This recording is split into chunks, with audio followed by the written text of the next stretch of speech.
bienvenue dans notre émission le Geeking Show. Donc comment ça va les amis? Ça va. Ça va. Ça va. Stéphane, ça va? T'es un peu froid aujourd'hui, c'est ça? Ouais, un petit peu froid, mais ça va. Alors aujourd'hui on va vous parler d'un thème qui selon certains reste assez vaste. Selon d'autres c'est un thème plutôt sympa. Mais ce sera en deuxième partie de l'émission. Pour commencer, on va commencer avec les rubriques. Et du coup, je donne la parole à notre Geek in Japan. Donc Ben, tu t'as préparé quoi pour nous aujourd'hui? Alors Ben, aujourd'hui, il essaie de passer un message aux otaku. Voyez-vous, il y a plusieurs niveaux d'appréciation de la culture japonaise. Au tout début, tu mates des dessins animés, en français, en anglais. Puis tu vas sur la version japonaise, sous-titrée. Puis tu te dis, tu vas te taper le manga. Et puis, parfois, les gens, ils vont même pas jusqu'au stade d'aller lire le manga. Mais il y a d'autres façons d'apprécier la culture japonaise. Il y a le cosplay, pour ceux qui aiment. Et il y a aussi les jeux vidéo. Et en termes de jeux vidéo, le truc, c'est que le Japon produit énormément de jeux. Énormément de consoles. Nous avons Nintendo, nous avons Sega. Pas pour les consoles, mais pour les jeux maintenant. Paix à leur âme. Et le truc, c'est que tu te retrouves donc à te dire, mais qu'est-ce qui est spécifique au genre et à la culture japonaise dans ce qu'ils produisent? Donc, nous avons des JRPG. Donc, pour ceux qui voudraient aller un petit peu plus loin dans l'appréciation de ce que le Japon peut offrir, nous avons donc des jeux vidéo comme JRPG. Nous avons les jeux de combat. Maintenant, on parle de... Vous avez 3 types qui sortent du Japon normalement. Vous avez des jeux de combat d'arcade, de 3D, genre Virtua Fighter, Tekken. Vous avez ce qu'on appelle les jeux de combat tirés de franchise, des Arena Fighters. Donc, on parle de Budokai, etc. Et puis, on parle d'Anime Fighters. Les Anime Fighters, ce sont des jeux de combat où les personnages ont une histoire, ont un style graphique très proche du manga, et dont l'histoire, d'habitude, vous ne l'aurez que via le jeu. Vous n'aurez pas de manga, vous n'aurez pas d'anime, vous allez découvrir l'histoire et l'expérience, vous allez la faire dans ce jeu. Vous avez des titres comme Blaze Blue ou encore Guilty Gear. Et puis, vous avez ce qu'on appelle aussi les Visual Novel Games. Donc, au-dessus même de ce que vous pouvez avoir comme expérience à travers un manga ou d'un anime, le Visual Novel Game, lui, ça va vous permettre de faire des mini-choix à différents moments de l'histoire. Donc, c'est présenté vraiment par souvent des images fixes, avec un très bon scénario quand même. Et vous aurez à différents moments, comme je vous dis, c'est plus ou moins le livre dont vous êtes le héros, mais version animée. On va dire. Donc vous avez des titres comme Fate, la saga des Fate, etc. Et là aussi, j'ai quelques références que je peux partager, ou si vous voulez aller un petit peu plus loin, je vous recommanderais bien sûr la série des Zero Escape, qui rajoute quelques énigmes à tout ça, et ainsi que Danganronpa, qui est pour moi la référence ultime dans le genre. Détective genre, franchement. Exactement. Donc, différents styles de jeu pour tous les goûts à découvrir donc, et qui vous permettent vraiment d'apprécier la touche japonaise que on connaît à travers des jeux grand public avec forcément des grosses cinématiques, etc., comme les Final Fantasy, etc., et même les Resident Evil. Mais il y a d'autres jeux qui vous offrent quand même une bonne histoire avec un gameplay différent. Ce qu'il faut savoir aussi, c'est qu'au Japon, forcément, un jeu peut avoir le même moteur sur toute sa saga. C'est pas comme en Amérique où il va falloir au numéro 2 faire un nouveau moteur, etc. Faire plus fort. Les Japonais, eux, ils peuvent se contenter d'un numéro 2, même moteur, mêmes éléments utilisés. Il y a les assets qui sont réutilisés. Ouais, exactement. Donc, de numéro 1 jusqu'au numéro 6 parfois. Rien à... Bon, ils conservent les frais là où ils peuvent. Donc, à découvrir quand même. Donc, au niveau JRPG, moi, ma référence, ça reste les personnages, les Shin Megami Tensei. Et bien sûr, aussi un autre jeu que vous pouvez essayer à l'occasion. Voilà, la série Les Tales, c'est excellente. Oui, effectivement, les Tales, justement. Mais usually, vous aurez un animé qui accompagne un Tales ou une adaptation animée, une adaptation manga. Et Tales est effectivement dans le top 5 des références. Donc, ouais, sinon, à découvrir, donc, et je vous recommande. Vous avez un PC, absolument. vous avez des consoles, vous êtes obligé de pouvoir mettre la main sur un de ces titres. Donc Aldo, toi tu connais un peu ces différents styles de jeu, n'est-ce pas? Franchement, je suis vraiment absolument fan de tout ce qui est nippon. Et niveau JRPG, comme Ben a mentionné, moi je suis un grand fan de Persona et Shin Megami Tensei. Franchement, il y a cet aspect que l'Occident n'a pas, que le Japon offre. Et franchement, c'est absolument... Ah oui, et surtout à noter que la plupart de ces titres-là sont quand même finis quand ils sortent. Hein. Ah oui, aussi. Et puis il y a la différence entre les JRPG justement et les RPG de l'Occident. Donc c'est deux styles vraiment différents. C'est ça, distinct. Et ils se distinguent par la façon de jouer. Au niveau de la par narration les aussi. univers, la narration, ouais. Ouais. Ben écoute, merci pour ces découvertes, Ben. Moi, il y a certains titres que je connaissais déjà, mais je suis pas forcément hyper fan. Enfin, je veux dire, c'est pas que je suis pas fan, mais c'est juste que je suis pas vraiment rentré dans l'univers. Ouais. C'est ok. Donc, Tu prends Switch. bientôt. Ben merci notre geek in Japan pour tout ça. Alors, notre movie sensei nous a préparé quoi? On voit qu'il a un petit Blu-ray, un DVD. Oui, en fait, je vais tricher un peu aujourd'hui. On va rester un peu au Japon par rapport à ce que je vais parler. Donc, je vais vous parler de Battle Angel Alita ou Gum pour les initiés. Donc, il y a un film qui est sorti en 2019, réalisé par Rodriguez et produit par James Cameron, qui était, disons, une introduction à l'univers, pour ceux qui ne connaissent pas. C'était vraiment une introduction à l'univers de Gum, mais je vais plutôt vous parler du manga, qui est un pur chef-d'œuvre de cyberpunk. Il est reconnu comme l'une des références, avec Ghost in the Shell, dans l'univers de cyberpunk. Pour rappel, Gum, c'est un manga qui est sorti dans les années 90, écrit par Yukito Kishiro, ok? Et pour la petite histoire, c'est l'un des premiers mangas à être publié en France. L'édition Glénat. Qui n'est pas un truc qui était déjà sorti dans le Club Dorothée, par exemple, et qui était un manga vraiment original où il n'y avait pas d'animé. Enfin, il y avait un OAV. Il y avait un OAV qui est venu après, mais c'était pas encore sorti quand le manga est apparu, et qui fut l'un des plus gros succès de Glénat en France, qui a un peu introduit les habitudes de pour dire, publication. ça a fini à Maurice et j'ai pu mettre la main sur au moins un tome. Ouais. Donc, Gum, c'est quoi? C'est pour moi une des héroïnes, une de mes héroïnes préférées en termes de manga. Ça parle de l'histoire de Gali, qui est un cyborg retrouvé dans une décharge par un scientifique et qui a perdu la mémoire. Donc, du coup, il doit réapprendre à connaître la vie telle qu'elle est, connaître les sentiments, réapprendre à vivre. Et par la suite, elle découvre qu'elle est en fait une guerrière. Et peu à petit, lorsque sa mémoire revient, elle découvre en fait qu'elle n'est pas là pour hasard. Et franchement, si vous aimez les mangas, Gum, c'est une référence. En termes de dessin, je ne sais pas si je peux vous montrer. Oui, tu peux. En termes de dessin, franchement, ça a été écrit dans les années 90, mais c'est magnifique. Donc, tu as les deux extrêmes. Tu as Berserk d'un côté pour le fantastique et tu as Gum de l'autre côté. Pour science-fiction, ouais. Et franchement, le découpage, les personnages, franchement, côté dramatique, c'est incroyable. Ce qu'elle rencontre en termes de personnages, c'est-à-dire que ça suit une histoire, oui, mais ça évolue au fur et à mesure. Et ce qu'elle rencontre en termes de personnages, en termes d'aventure, c'est juste une quête initiatique qui atteint un niveau vraiment, vraiment énorme. Oui, à noter que c'est disponible en 9 tomes, l'histoire. Et oui, donc si vous êtes intéressé, c'est disponible chez Le Printemps en ce moment, les 9 premiers tomes, et aussi la suite, Lost Order, qui a été écrit par Kishiro. Qui, par contre, est le troisième acte, on va dire. Il manque le milieu, là. Il manque le milieu. Et puis il y a Moss Chronicle, donc, qui est une préquelle, qui est aussi disponible au printemps. Ça compte 6 volumes, et ça raconte comment Gum est arrivé là, au fait. Yeah. Mais franchement, Gum, je vous recommande.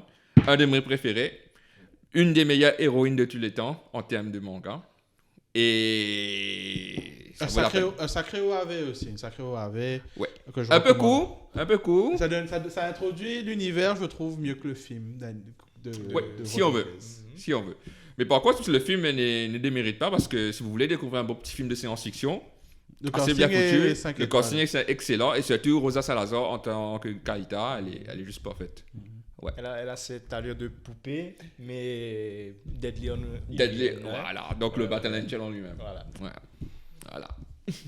Voilà. Merci Nicolas.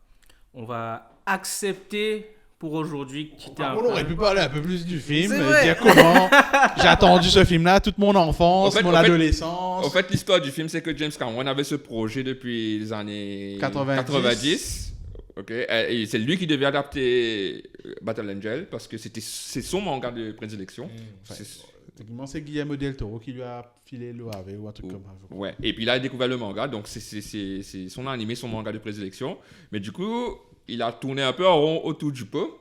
Il est parti faire Avatar, qui lui a pris de Soi-disant pour tester la technologie, pour pouvoir faire Alita un jour. Et justement, lorsque Avatar est sorti, avec le succès qu'on connaît, donc il a laissé un peu tomber Gum. Et du coup, il a cédé sa place de réalisateur à Robert Rodriguez, qui est le réalisateur de Desperado, Sin Oui, City, qui est sans démérité. Hein. qui n'est pas là, justement. Lui aussi, il est fan, mais Ouais. c'est juste...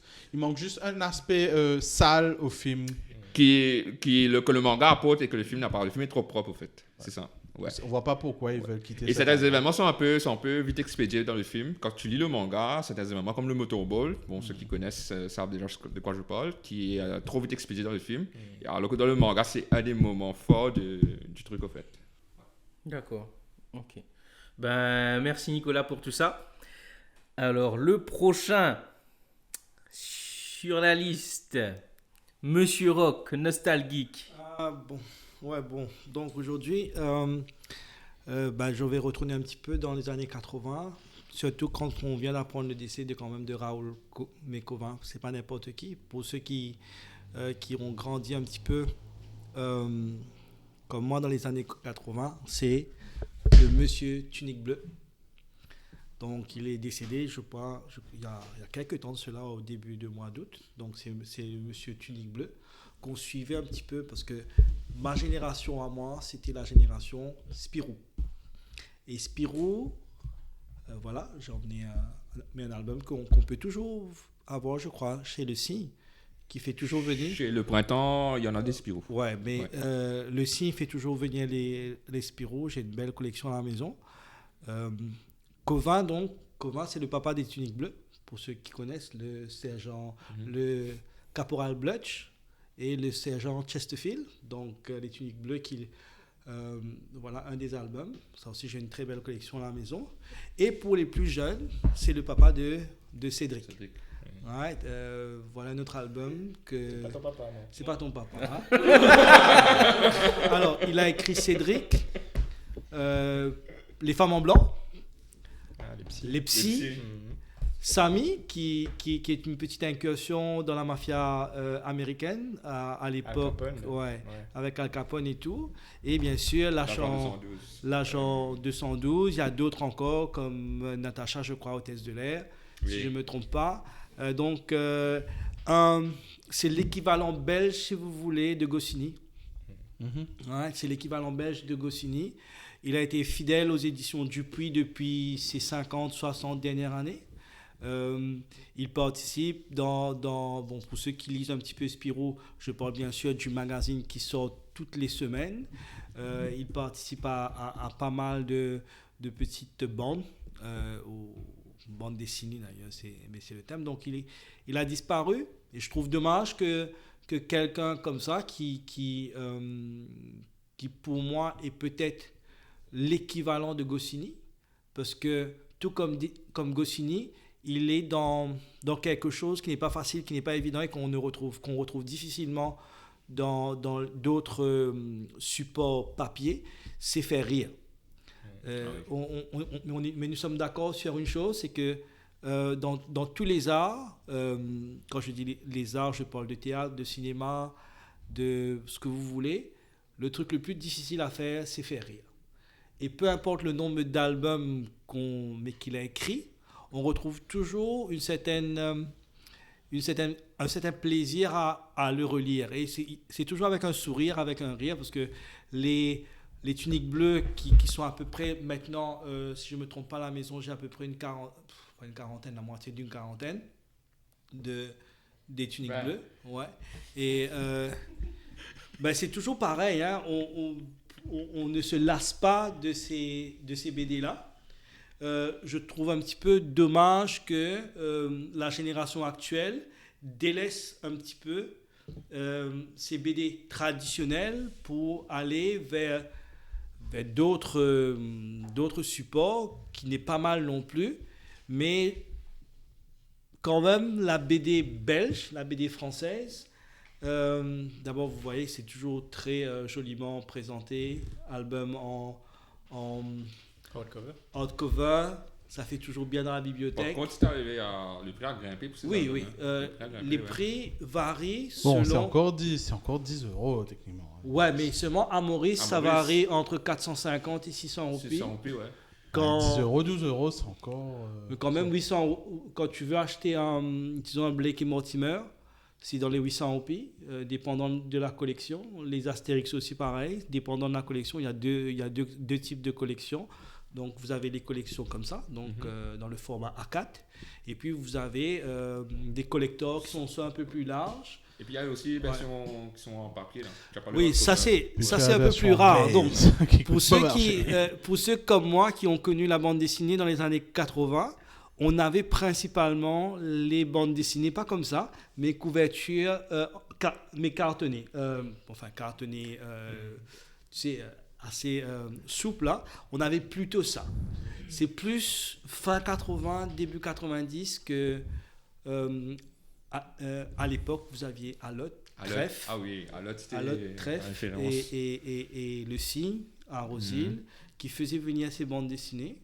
Et on se faisait... Bon, c'était assez cher, d'où le fait qu'on se jetait toujours sur les Spirou, parce que c'était un bon condensé, on avait un peu de tout. On avait de la comédie, on avait du sérieux, on avait du Buck Danny qui parlait un peu de trucs. C'était pas mal comme magazine. Bon, mais on revient à un Cauvin quand même, que je trouve regrettable, qu'il n'a pas sa place auprès de... Le panthéon de... Ouais. Des références, Les genre. Hergé. Moi, Hergé, Ouais. Goscinny, je trouve qu'il a la même... Et d'ailleurs, il est plus... il a écrit beaucoup plus qu'eux. Oui, il est plus Oui. régulier. Beaucoup plus, Ouais. il est plus prolifique mais qu'un Hergé qui faisait des albums chaque 2 ans, chaque 3 ans, que Goscinny, qui s'est contenté que de Astérix et Is the Good. non, Ah et puis il y avait non, le truc- ça, je ne peux non. pas vous laisser dire ça. Non, attends, laisse-moi terminer. Laisse-moi terminer. Il y avait Astérix, il y avait Is No Good, il y avait l'autre là, l'Indien là. Comment il s'appelle là? Un petit peu costaud. Non, je sais. Il n'y a pas que ça aussi. Non, mais quand même, oui. Non, mais Ben Goscinny. n'est pas content. Ben n'est pas content. Non, mais Goscinny, oui, il a écrit quand même, mais il n'a pas été aussi prolifique qu'un Cauvin. Cauvin, quand même, il a bien. Peut-être parce qu'il est mort avant aussi. Hein. Non. Même à l'époque, il était beaucoup. Cauvin était participé dans un même Spirou. On pouvait retrouver Cauvin qui écrit Samy, Cauvin qui écrit Les Tuniques Bleues. Donc, quand même, il ne se contentait pas que d'un album. Tu vois, donc il faisait plusieurs en même temps. Eux aussi. Il y avait Jean-Paul, hein. Tu n'as pas parlé de Jean-Paul. Ouais, non, Jean-Paul. Non, il était plus connu. Hein, je il était profite plus connu de cette émission pour dire, en termes de BD, que tous ceux qui me doivent mes BD, que j'ai prêtés au collège, qui pouvaient me les rendre. Ce serait cool. Je suis sûr que je ne suis pas le seul. Je passe le même message. On va mettre les numéros en bas de l'écran pour de vrai. On va passer- Non, ils n'ont pas besoin de mon numéro. Ils ont mon numéro. Vous me rendez mes BD. Non, mais ouais. Voilà. Le message est Merci pour cette belle transition, Ben. Donc vous avez intérêt à retourner les BD de Ben, sinon ça va border. Hein. Ouais, je sais, je connais vos noms. Je sais pas juste où vous habitez. Sinon, je viendrai les prendre moi-même. Liam Neeson, Santo Seco. Merci beaucoup, Ben. Donc, voilà. Merci Stéphane pour ce bel hommage. C'est vrai que moi je pense qu'on a quand même grandi un peu avec ces BD. Sans savoir forcément le nom. Exactement. Le nom exactement. est pas un nom de la maison. Ouais. Et puis bon, il y a quand même beaucoup qui ont connu la série Cédric à la télé, qui était quand même très très connue à Maurice. Donc Cédric Etienne. Donc merci pour ce bel hommage Stéphane. Alors je vais passer la parole à notre Aldo. Hein, notre Aldo. L'île Maurice, Voilà. l'humanité. Hein, pour sa rubrique, donc Ready Steady Play, on parle de quoi aujourd'hui? Aujourd'hui, on parle de comment éviter l'arthrite. Non, je déconne. Alors déjà, on parlait de la mort la dernière fois. Je déconne. C'était intéressant. C'est pas ça? Écoute, je déconne, mais par contre, le jeu dont je vais parler aujourd'hui m'a presque donné l'arthrite. C'est Tetris, encore une fois. You wish, mais non. Mais on reste pas loin du thème parce que c'est un spectacle son et lumière pareil. Je vais parler de Fury aujourd'hui. Ah, d'accord. Ok. Une petite perle des jeux indés, encore une fois, que j'aimerais que vous faites découvrir. Alors, Fury, c'est quoi? C'est un jeu indépendant du studio Game Bakers, sorti en 2016. Et c'est quoi? C'est un bon gros mélange de plusieurs genres, assez arcade. Donc, on a du hack and slash, on a ce qu'on appelle le bullet hell. J'adore. En gros, c'est genre, t'es tout petit comme ça sur l'écran et t'as des milliers de projectiles qui te foncent dessus. Et franchement, c'est assez frénétique. Et aussi un boss rush. En fait, dans le jeu, il n'y a pas vraiment de mob, il n'y a que des boss. Donc, il n'y a que des phases de boss, donc tu passes du boss au prochain. Et... C'est un boss rush. C'est un boss rush, exactement. Et en fait, Fury a un style de design assez particulier, un peu néon cyberpunk. Donc, Fury, ça parle de The Stranger. C'est un samouraï. Un peu... si vous connaissez League of Legends, il rappelle beaucoup Yasuo. Ok. Et en fait, il est emprisonné dans une tour jusqu'à ce qu'un mec déguisé en lapin vienne le libérer. Oui, c'est assez psychédélique. Le mec déguisé en lapin s'appelle The Voice. Il lui donne un flingue et un sabre et lui dit « Tiens, va prendre ta liberté ». Et du coup, vous enchaînez plusieurs boss sans vraiment de contexte. Pourquoi est-ce que j'essaie de me libérer en fait de cette prison-là? Pourquoi j'ai été emprisonné to begin with? Et au fur et à mesure que vous avancez dans l'histoire, il y a une sorte de... Vous vous posez des questions. Est-ce que ce que je fais est juste? Pourquoi je le fais? Mais heureusement, on a pas mal de réponses. Ça fait un peu penser à Shadow of the Colossus. Oui, dans ce que t'es en train de me raconter. c'est carrément Shadow of the Colossus. Pour ceux qui ne connaissent pas, vous êtes un mec, il se réveille, sa copine est mourante, il sait juste qu'il doit aller buter des titans, il ne sait même pas pourquoi il va le faire. Moi, il est jam. Non, en fait, il l'a Justement. fait pour... Il a fait un pack avec un espèce C'est de... ça, mais il n'y a pas vraiment de narration. Oui, il n'y a pas de narration. Ouais. Vous êtes lancé dans le jeu en fait. Alors moi, ce qui me plaît, c'est que le jeu est frénétique à souhait. Surtout quand vous le jouez sur parce que moi, je suis assez masochiste. J'aime les jeux durs, difficiles. Oui. Alors, on parle de Dark Souls. existe. Dark Souls, On parle de Dark Souls principalement. Non. Sekiro. Mais pas Dark Souls. Non, c'est trop dur pour moi, ça. Mais franchement, quand vous essayez ce jeu en mode freiné, donc dans le mode de difficulté le plus élevé, une balle suffit à vous tuer. Donc, on parle de bullet hell. Ou une balle Où suffit. une balle suffit à te tuer. Et franchement, il y a ce stress constant, vous transpirez des mains. À 24 ans, avoir l'arthrite, c'est pas bien, tu vois. Mais franchement, si vous aimez les jeux qui testent vos réflexes, vos talents de... comment dire? De gamer. De gamer. Franchement, c'est un test ultime de gamer. Et je parle même pas de la bande-son. Qui est signé Carpenter Brut et Toxic Avenger. Quand même. Des DJ, franchement. Carpenter Brut, quand même, ouais. Franchement, il faut absolument écouter cette bande-son. Même si vous voulez pas jouer, allez au moins écouter la bande-son. Et aussi, il faut ajouter que le jeu coûte pas cher, parce que le jeu est sorti depuis un bon moment et c'est un jeu indé. Et il y a eu un DLC depuis qui a rajouté un boss qui rajoute un petit peu plus de la narrative parce qu'il y a certaines questions qui restent sans réponse malgré une assez bonne narrative, on va dire. Ouais, franchement, allez essayer Fury. C'est pas cher et ça va vous tester, franchement. Ouais, disponible presque partout. Disponible presque partout, donc allez-y. D'accord. Ben, merci beaucoup Aldo pour cette découverte. C'est vrai que je pense qu'on on en avait déjà parlé en fait de Fury. Il me semble, oui, je t'avais déjà invité à jouer le jeu, mais je pense que tu m'as pas écouté comme. Non, comme non, souvent. j'écoute pas souvent. Donc non. Bah, cette fois, tu m'écoutes, tu vas jouer. Ben après quand on me parle de jeux aussi compliqués, c'est pas forcément mon truc. Non, mais tu n'es pas obligé de le mettre Ouais, sur la c'est vrai. C'est ça. t'es pas obligé Moi, de- si t'as pas les plaisirs masochistes que j'ai, t'es pas Je obligé. suis un peu comme toi aussi. Tu vois J'aime bien mes challenges, tu Ouais. vois. C'est tous les. Il y a Sekiro, challenge et comme ça. challenge. Sekiro. C'est ça. Il y a des jeux qui sont parfois c'est dur juste pour être dur quoi. Mhm. Non, mais là, chaque seconde, tu as un boss, tu as du C'est thé, tu as ça. du thé, et le boss, là, Il y a la c'est pas dans la difficulté. ligne, tout ça, c'est pas. C'est ça, il y a la difficulté gratuite. D'être gamer.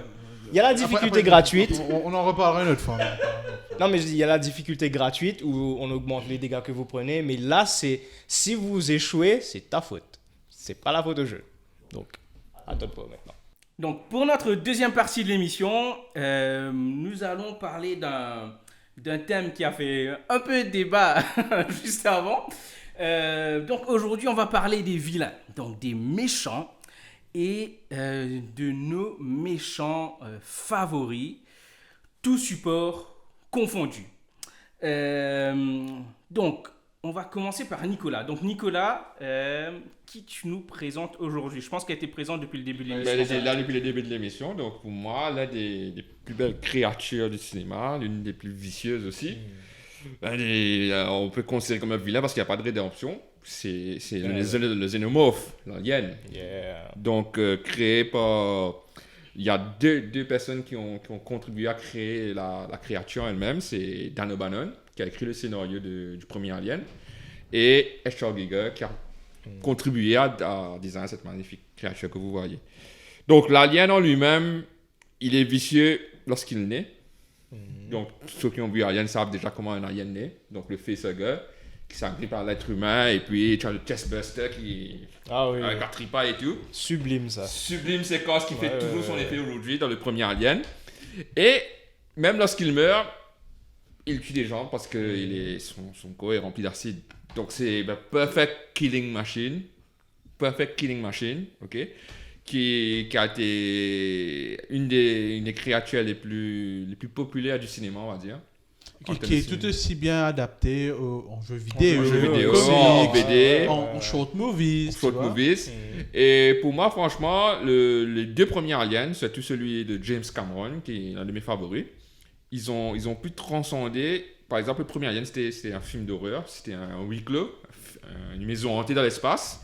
Et le deuxième film apporte ce côté action sci-fi qui a lancé vraiment un genre. Et la trouvaille du deuxième Alien, pour moi, c'est la reine. La reine. Et ce combat entre Ripley et la reine, qui sont tous les deux mamans. Ripley qui protège la petite Newt, qui est un peu sa fille adoptive. Et la reine qui protège ses œufs. Ben, c'est toi qui critique le féminisme au cinéma. Ben, c'est pas ça du féminisme. Ben, je sais pas. Ouais. Donc pour moi c'est l'alien. Mais une Quoique, des mes vieilles créatures. techniquement, la créature en elle-même, Il n'est pas vilain. Il n'est pas vilain. oui, Il n'est pas vilain parce que c'est sa nature. Il Sa nature. on allait au moins sur quelque chose, on s'entend. C'est vrai parce que je trouve, tout comme Ben, que il a qu'un objectif, survivre. Se reproduire et Se survivre. reproduire. Tu vois, donc est-ce que techniquement c'est un vilain? Oui, quand on regarde le concept, la Le façon point de dont- vue des êtres humains, Ouais, oui. c'est un vilain. Mais tu vois, donc Moi, je mon comprends opinion, le- tu vois, ouais. Mais c'est une belle bête, ça, moi. C'est hein. une belle bête. C'est une belle bête. C'est la qui- plus belle peut-être, et ça rejoint ma deuxième créature préférée qui est le Predator. Pour moi, les deux meilleures créatures du cinéma, c'est deux-là. pareil, Predator aussi. Ouais. C'est quelque- Donc Predator, quand même, l'être humain. c'est C'est sa un nature, chasseur. c'est sa culture. Non, C'est la culture de la chasse. C'est une tribu Donc, de chasseurs, c'est ça. C'est un chasseur. Donc, chasseur. est-ce que demain, nous ne sommes pas nous aussi des prédateurs quand on est en train de courir derrière des cerfs? C'est la J'ai même peur chose. qu'elle ait dit autre chose. Pareil. Non,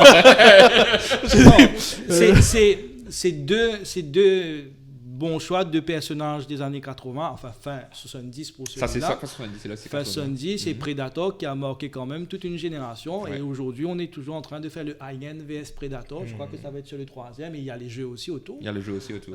Les Donc, BD, ouais. les jeux, ouais. Mais quand même, ouais, c'est Belle un bête, vilain. belle bête, belle bête. Belle C'est une belle bête. Belle bête. Ben, du coup, Stéphane, je te passe la parole. Toi, tu nous présentes qui aujourd'hui? Alors, moi, c'est quelque chose qui m'a marqué. Je pense que ça a marqué tout le monde parce que pour moi, c'est vraiment. C'est pas mon méchant préféré parce que mon méchant préféré, c'est quand même Dark Vador, mais c'est T-1000. Ah oui. T-1000, pourquoi? Parce que, voilà, il est d'abord. Quand c'était sorti à l'époque, 91, et c'est vraiment, tu as l'impression que c'est le type que tu peux pas tuer. Il est derrière toi, il court derrière toi, tu te sens, tu sens à quel point les différents personnages dedans sont pressés, mais par sa présence, il prend toutes les formes possibles. Et avec avec un James Cameron qui James Cameron, on sait très bien qu'il a été précurseur dans pas mal de choses, Avatar, et avant Avatar, mais il avait quand même T2, Terminator 2, Et Aliens. Hein. Et pour moi, c'est vraiment... Et laquelle est The Perfect Killing Machine, du coup? Ça, c'est la bonne question. Ça, c'est un débat. Mais pour moi, pourquoi c'est un méchant? Parce que justement, il n'a pas les excuses d'un alien, ni d'un prédateur. Il est là parce qu'il a une mission. L'excuse, c'est le pareil. programming. Ouais, c'est le programmé, programmé, ouais. Mais quand même, tu as l'excuse de T800 derrière qui a été reprogrammé, mais quand même, mais pour protéger. Tu vois? Et T-1000, c'est dans le fait que il est toujours derrière toi, le couillon. Magnifique. Hein? Ouais, c'est magnifique. Il a même eu droit à des caméos dans d'autres films. Dans d'autres films. Comme Mais le moi, fameux Last Action Mon Hero. choix, c'était entre lui et l'alien. Non, parce que lui, il est toujours derrière toi, il prend toutes les formes. Et tu sais, sa façon de tuer, la scène de la cuisine, Ah oui. où la femme est collée contre le mur. La scène dans l'hélicoptère. C'est un excellent film d'horreur, hein. La Terminator scène 2, dans c'est un film d'horreur, c'est un film d'action. Toutes ces apparitions sont des scènes cultes. L'hélicoptère, la cuisine. Quand Oui, il dans meurt, l'asile. Le l'asile. Dans l'asile, c'est pour moi le méchant numéro 1. Je plus sois. Donc, ça. Et puis, je vais pas trop tarder là-dessus parce que j'ai dit Dark Vador derrière. Pourquoi? Parce que Un seul. Bon, je m'arrête sur T-1000 parce que je pense que T-1000, quand même, ça compte. Non, tu as raison. C'est un méchant mythique du cinéma. T-1000. Et même si c'était pas le même acteur, j'étais quand même content pendant quelques secondes qu'on a revu un T-1000 à l'écran il y a quelques années. Même si. Heureusement, il a l'excuse qu'il peut prendre n'importe quelle forme. Du coup, ça passe niveau scénaristique. Tu vois. Mais moi, tu sais, franchement, mon rêve, ce serait d'un film dans le futur, d'un Terminator, un peu à la Mad Max, mais où je sais pas moi, les parents de l'enfant seraient des T-1000. Tu vois, ils auraient juste pris la forme des parents pour protéger un gosse. Quoi, tu vois. Ça, je pense qu'on va le voir. On va le voir avec Quelque part, les robots. je sais pas si vous allez être Tesla. d'accord avec moi, c'est du Matrix, c'est de l'agent Smith avant sa capacité de. Oui, il y a une. Ouais. Il emmène le fear factor, comme Ben disait, ça fait un film d'horreur à Terminator. En fait, ça fait un peu un fever dream, donc tu as le rêve où il y a quelque chose qui te poursuit, ça s'arrête pas de te poursuivre et tout, c'est exactement ça. Tu fais ce que tu veux. C'est exactement ça. Il est derrière toi, la scène à moto. Ah oui, et la scène où il devient liquide et il est reprend bon, mais non, hein. Ouais. Ben, merci Stéphane. Je pense que tout le monde était un peu d'accord sur le plateau du coup. Aldo, tu nous as préparé qui? Du coup, moi, beaucoup plus récent, je parle d'un méchant d'une série télé, incarné par Giancarlo Esposito, Gustavo Fring. Mais est-il un méchant? Mais est-il un méchant ou est-il une victime d'un méchant beaucoup plus méchant que lui? Ça, c'est une question. Palpatine. Alors, pourquoi Gustavo Fring pour moi? Parce que il fait partie de ces personnages qui sont portés par l'acteur surtout. Parce que pour moi, Giancarlo, il est juste excellent dans ce rôle-là. Il joue le manager très sympa. Bonjour, je donne à des œuvres caritatives. Je suis ami avec les policiers de la localité. Et d'un coup, Poker Face, il repasse en mode je deal de la méthamphétamine, je tue de sang-froid. Et il y a cette dualité en fait. Franchement, Gustavo Fring, il m'a surpris parce que dans Breaking Bad, les premiers méchants que tu rencontres, donc il y a Tuco Salamanca qui est un taré, et tu te dis, Tuco fait peur, oui, mais personne ne fait aussi peur que Gustavo Fring parce qu'il y a justement cette dualité. Tuco, c'est un psychopathe 24/7. Il est tout le temps high on crack. Il se ment pas, il se trahit pas. Mais Gustavo, lui, il a franchement ce talent de tromper tout et n'importe qui, sauf Hank, parce que Hank avait ses doutes. Mais franchement, quand on parle des scènes de Gustavo Fring, justement, je fais en gros référence à la dualité. Il y a des fois, tu te dis, la première fois que tu le vois, justement, tu te dis, c'est un mec tout à fait normal. Mais aujourd'hui, quand je vois Giancarlo Esposito dans un rôle, je me dis, putain, il joue le méchant, c'est sûr. Qu'il soit dans... Non, mais quand il voulait ça pas aussi... C'est ça. Un peu plus de... Et il a joué dans Usual Suspects au début. Usual Suspects, il joue Moff Gideon dans Mandalorian. Excellent aussi. Moi, c'est quand même Hector dans Breaking Bad, parce que même malgré son handicap... Oui, Hector Salamanca, mais le problème, c'est que justement... Malgré son handicap, il te fait peur, le type. Tu vois, oui. Avec sa tête, là, ouais. Ding, ding, ding, ding, ding, ding. Il faut vraiment regarder, si vous n'avez pas regardé ces séries, que ce soit Breaking Bad ou Better Call Saul, et on justement, vous encourage encore à regarder. J'en profite que Ben en parle. Dans Better Call Saul, on a aussi une narrative, une side narrative, comme on dit, consacrée à Gustavo Fring. Vu que c'est un préquel, il y a un peu cet aspect villain in the making. Donc tu comprends un peu pourquoi il est comme ça aujourd'hui. Et franchement, le personnage est beaucoup plus exploré et ça te fait apprécier un peu l'aspect vilain. Et franchement, pour moi, quand on parle de série télé, je pense directement à Gustavo Fring. Ben, ajouté avec la semaine dernière, on a l'impression que tu as que 2 vidéocassettes chez toi. Breaking Bad et Better Call Saul. Pourtant, tu sais, franchement, si tu avais que ça dans ta collection, c'est ok. Hein, c'est ok, ouais, tu t'es fait bon. C'est comme le truc que tu vas sur une île, qu'est-ce que tu emmènes avec toi? Voilà, j'emmène ça et j'emmène pas de télé ou de VHS. J'emmène que le DVD. Voilà, c'est bon. Ah bah, oups. Ouais. Ben, merci Aldo, merci pour ce partage. Ben, notre Geeking Japan. Ah oui, bah mon méchant il est japonais. Enfin, techniquement. Alors si je vous dis un guerrier, un gladiateur dans les arènes, qui a combattu le système, qui a fait une rébellion. Spartacus. J'y arrive, pas mal. Une rébellion pour casser le système de caste qui obligeait l'individu à aller forcément dans une direction. Vous me dites, donc il m'a dit Spartacus, vous me dites qui de tout? Un méchant qui, pour lui, de son point de vue, est le héros de son histoire, en fait. Allez, bon, il m'a dit Spartacus, c'est vous Un vilain qui... Alors oui, c'est quelqu'un qui, de son point de vue, est justifié. Ouais. Le système est mauvais. C'est un gars qui a commencé tout en bas, qui a dû se battre dans les arènes, grimper les échelons. C'est japonais, ça? Oui, c'est japonais. Et qui, du coup, il a réussi à rassembler autour de lui une armée, des lieutenants fidèles, tout aussi charismatiques que lui. Pourquoi ça je fais référence? Non, je fais référence à quelqu'un dont les lieutenants en eux-mêmes représentent des valeurs comme l'honneur, l'ambition. Ça me parle, mais je sais pas. Personne! Il y en a beaucoup, ça. Messieurs.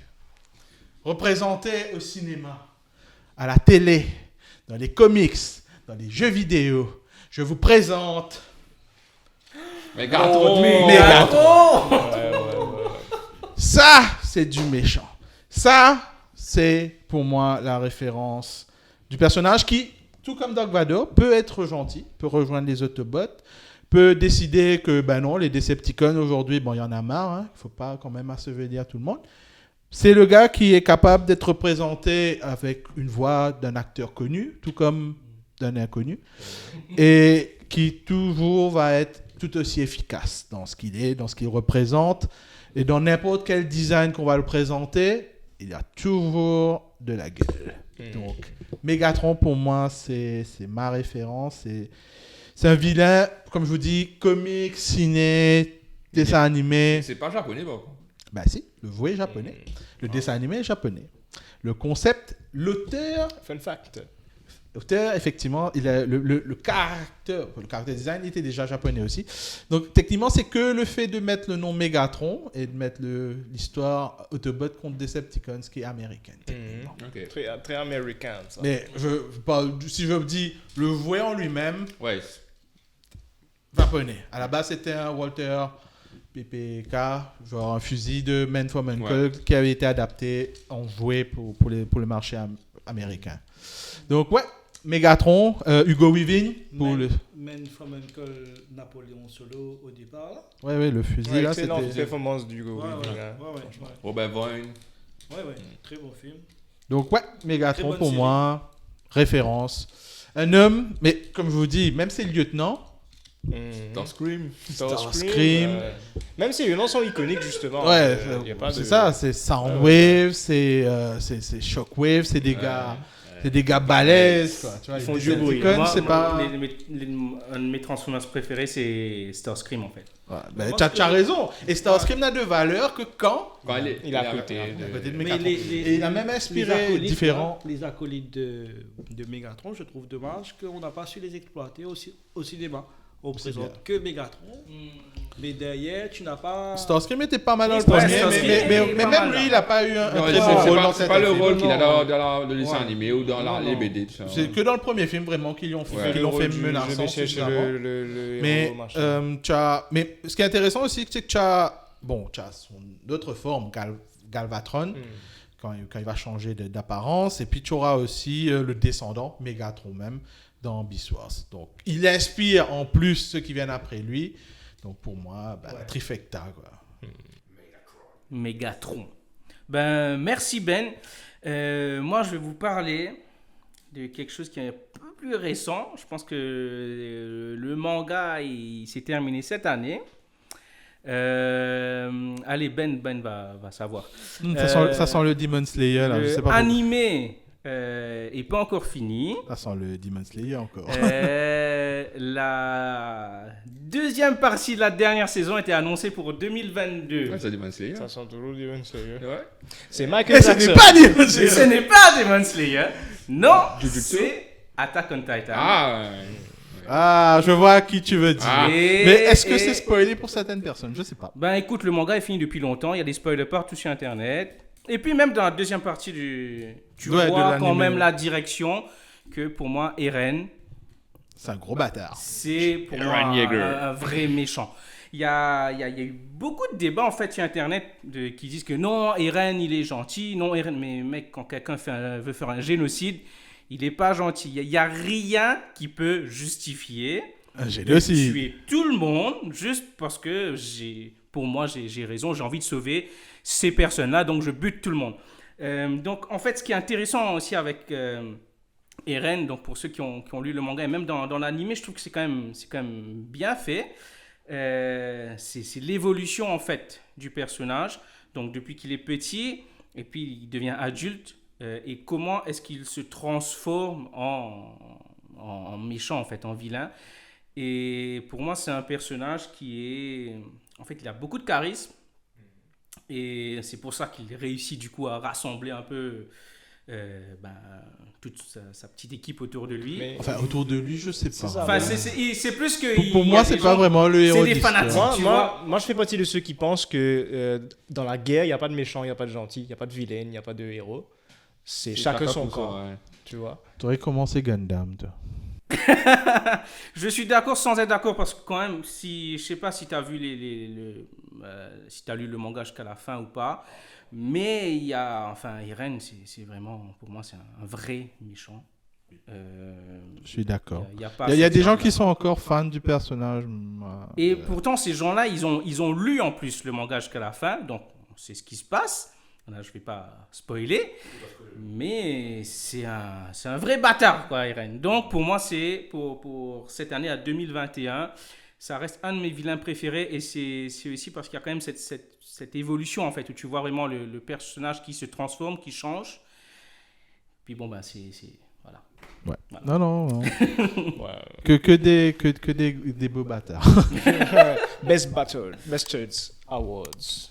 Ben écoutez les amis, pour aujourd'hui c'est fini. Donc merci à tous pour ces beaux partages. Hein, et on se revoit la semaine prochaine. Allez, ciao. Ciao.